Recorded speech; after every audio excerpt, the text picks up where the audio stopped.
आप सबके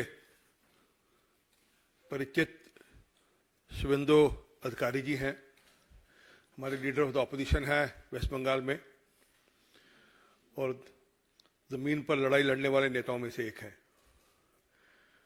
उनके बगल में सुमित्रा खान जी हैं, सांसद हैं, बंगाल के पार्टी के उपाध्यक्ष हैं।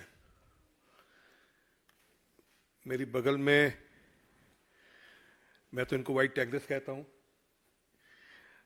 बहन मेरी बैठी हैं लॉकेट चैटर्जी, सांसद हैं, बंगाल की महामंत्री हैं, जनरल सेक्रेटरी हैं भाजपा की।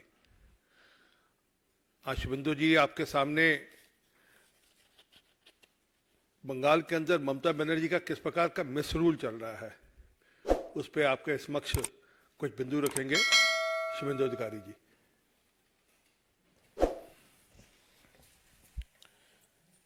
Thanks to everybody. Thanks from media houses. आप लोग को सब मैं भाजपा की ओर से, खास करके पश्चिम बंगाल की यूनिट की ओर से और लेजिस्लेचर पार्टी की ओर से मैं स्वागत करता हूं। You know that Chief Minister of West Bengal, she announced 2-day dharna in front of Ambedkar Murti statue in Calcutta against central government policies and against the India government. ये धरना हो रहा है खास करके 29 और 30 को। आप सबको मालूम है 30 को रामनवमी की महापर्व है। उस दिन पूरा देश ने ही हमारी सनातन कल्चर को मानने वाला हर भारतीय ने रामनवमी के त्योहार मनाता है। उस दिन बंगाल की चीफ मिनिस्टर अपने स्टेट में हॉलिडे में डिक्लेयर नहीं किया, उन्होंने सीट ऑन स्ट्राइक धरना प्रदर्शन का ऐलान कर दिया। ये सीधा सीधा जो आरोप है ये फैब्रिकेटेड है, फेक है, फॉल्स है और बंगाल का हालत जिस तरीके से हर मुद्दे पर, हर अपने चलने का जो साधन है उसमें डिटोरेट हो रहा है, सबको मालूम है। पहले बंगाल का इकोनॉमिकल स्ट्रक्चर आउटडेट कितना है। जब ममता जी की सरकार 2011 में बंगाल में टीएम से बागडोर संभलाया है, बागडोर मिला है उसको जनता का आशीर्वाद में, तो वाम मोर्चा का सरकार बंगाल में करीब करीब लोन आउटस्टैंडिंग था 2 लाख करोड़ के आसपास। अभी बंगाल में लोन आउटस्टैंडिंग हो गया 6 लाख करोड़ के आसपास, 3 गुना एनहेंसमेंट कर दिया ममता जी की सरकार। बंगाल में जब वाम मोर्चा की सरकार को लोग जनतांत्रिक तरीके से हटाया, तब बंगाल में एडुकेटेड अनएम्प्लॉयड यूथ, जिसका नाम एम्प्लॉयमेंट एक्सचेंज में रजिस्टर्ड था, 1 करोड़ के आसपास था। अभी बंगाल में एडुकेटेड अनएम्प्लॉयड यूथ का आंकड़ा ममता जी ने डबल डिजिट पर ला लिया, डबल कर दिया, 2 करोड़। माइग्रेंट लेबर्स जो अपने संसाधन के लिए उन्होंने अपने प्रांत को, प्रदेश को छोड़ के दूसरा प्रदेश और भारत देश की बाहर भी जाना पड़ा। ये 2011 में था 5,20,000 के आसपास। अभी वेस्ट बंगाल का माइग्रेंट लेबर का आंकड़ा 9 गुना ज्यादा कर दिया टीएमसी का सरकार।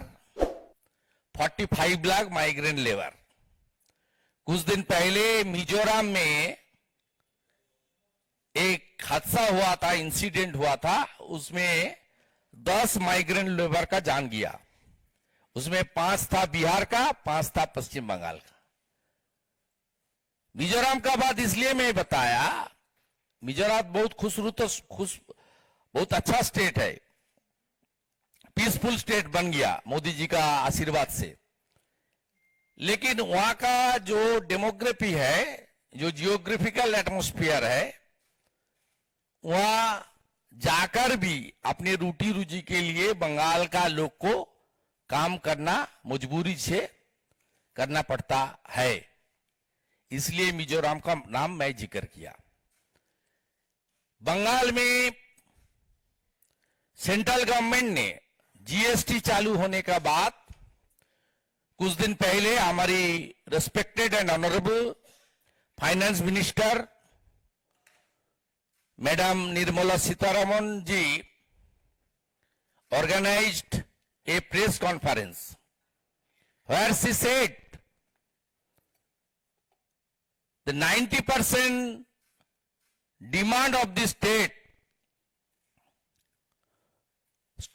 released by the finance ministry of the government of India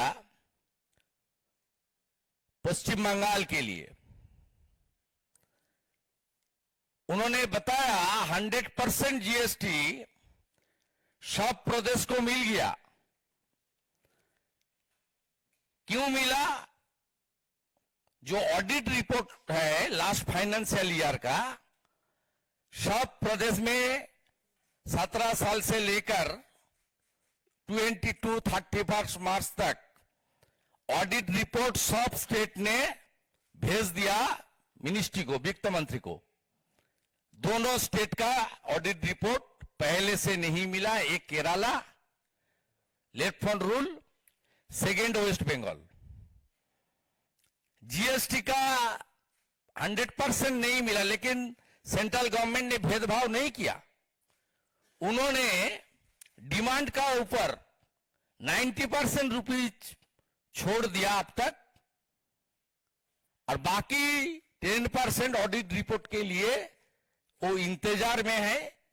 दोनों स्टेट, एक left rule Kerala and one TMC rule. TMC कोई पॉलिटिकल पार्टी नहीं है, एक प्राइवेट लिमिटेड कंपनी है। मोदी जी आने का पहले देश में हर प्रांत में चुनाव होता था 3 मुद्दे के ऊपर।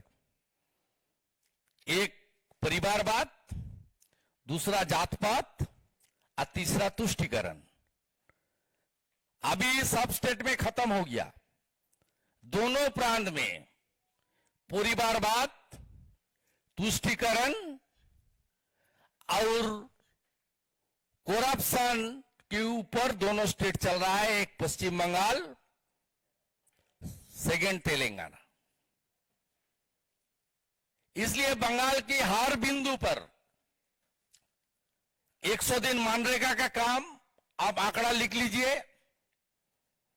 जब मनरेगा चालू हुआ देश में, उसका बाद बंगाल में जॉब कार्ड होल्डर का नंबर कितना था? 3,60,00,000। जब आधार का साथ लिंक करने के लिए धांधली, करप्शन, भ्रष्टाचार बंद करने के लिए मोदी जी का सरकार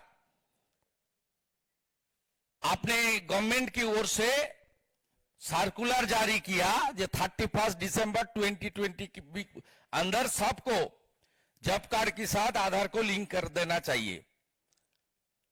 तब जनवरी में बंगाल की सरकार 1 करोड़ जॉब कार्ड को डिलीट कर दिया। घटा के कर दिया 2,60,00,000 हमारी जॉब कार्ड है, उसके ऊपर 96% को लिंक किया। लेकिन जो 1 करोड़ जॉब कार्ड को फेक बोल के डिलीट किया बंगाल अपने गवर्नमेंट ने, वेस्ट बंगाल गवर्नमेंट ने, उस 1 करोड़ फेक जॉब कार्ड के खिलाफ पिछले 10 साल में थाउजेंड्स ऑफ करोड़ मानी सेंट्रल गवर्नमेंट से ये लोग ऑलरेडी ले लिया है अपने अकाउंट में। It's a big scam. On behalf of West Bengal people, we sent all the relevant documents to our honorable minister Mr. Giriraj Singh ji. मैं, मेरा प्रदेश अध्यक्ष, सांसद, उनका साथ मुलाकात किया और इस 1 करोड़ जो डिलीट हुआ job card, fake job card, उसका खिलाफ थाउजेंड्स ऑफ करोड़ रुपया पिछले 10 साल में मनरेगा के अंदर ये लोग फर्जी अकाउंट में ट्रांसफर किया। इसका साथ जो इन्वॉल्वमेंट है, पंचायत का आदमी, 100 दिन का सुपरवाइजर, पंचायत लेवल का निर्माण सहायक, बीडीओ से लेकर डीएम तक और टीएमसी पूरा पार्टी, भ्रष्टाचारी पार्टी, इसका खिलाफ हम लोग कार्रवाई की, जांच की मांग की।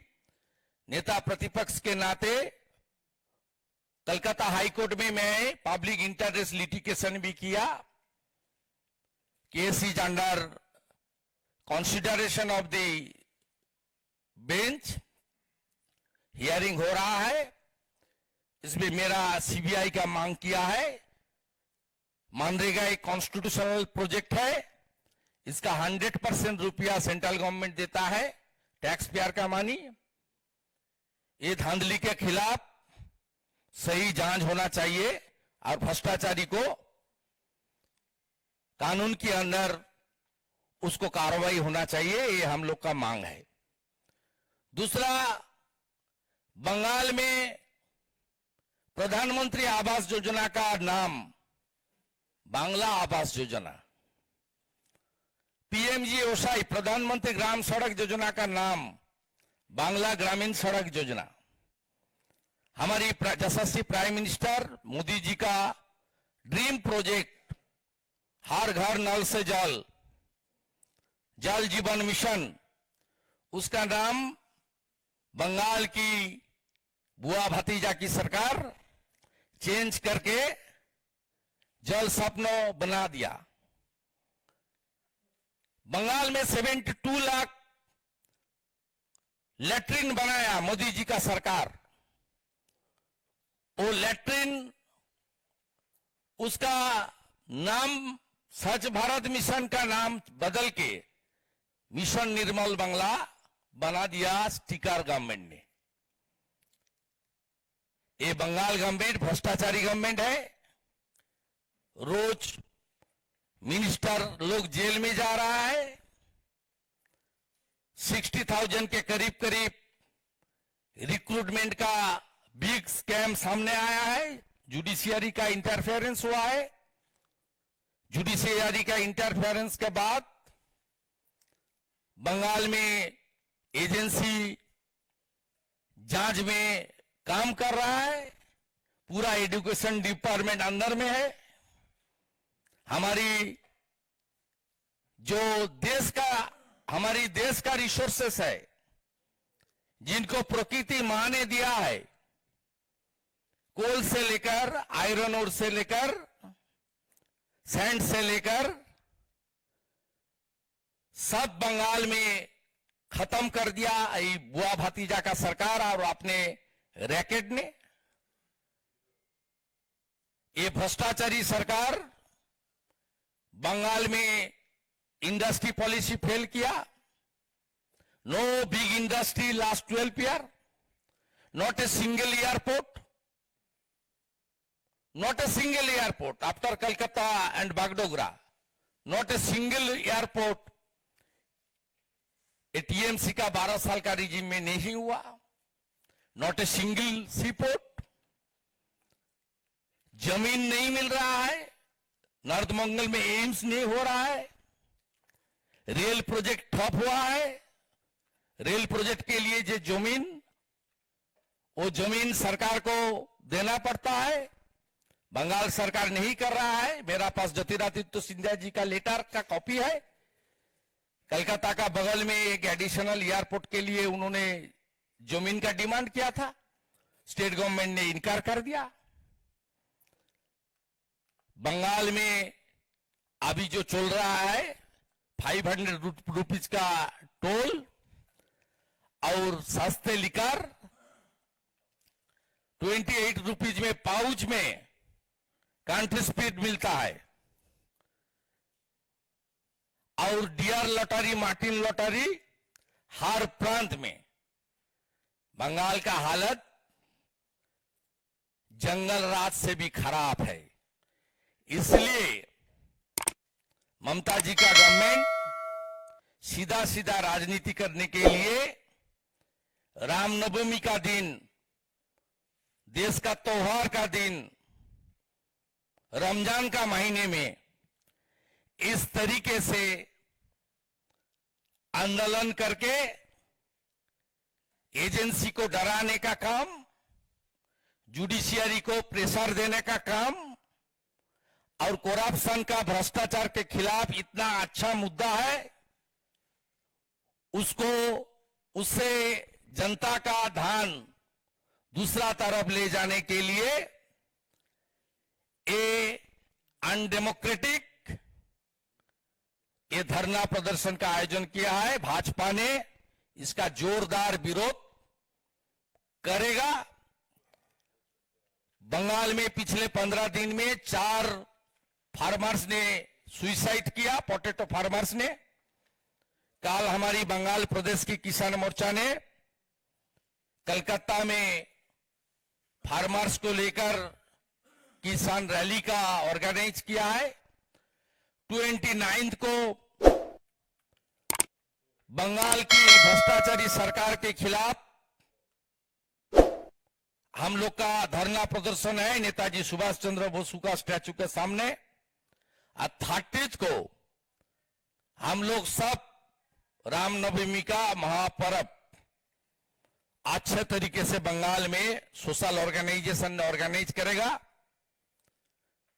सभी बंगाल की जनता ने ये रिलीजियस और सामाजिक ऑर्गेनाइजेशन का जो रामनवमी का प्रोग्राम होगा उसमें पार्टिसिपेट करेगा। कुछ क्वेश्चन है?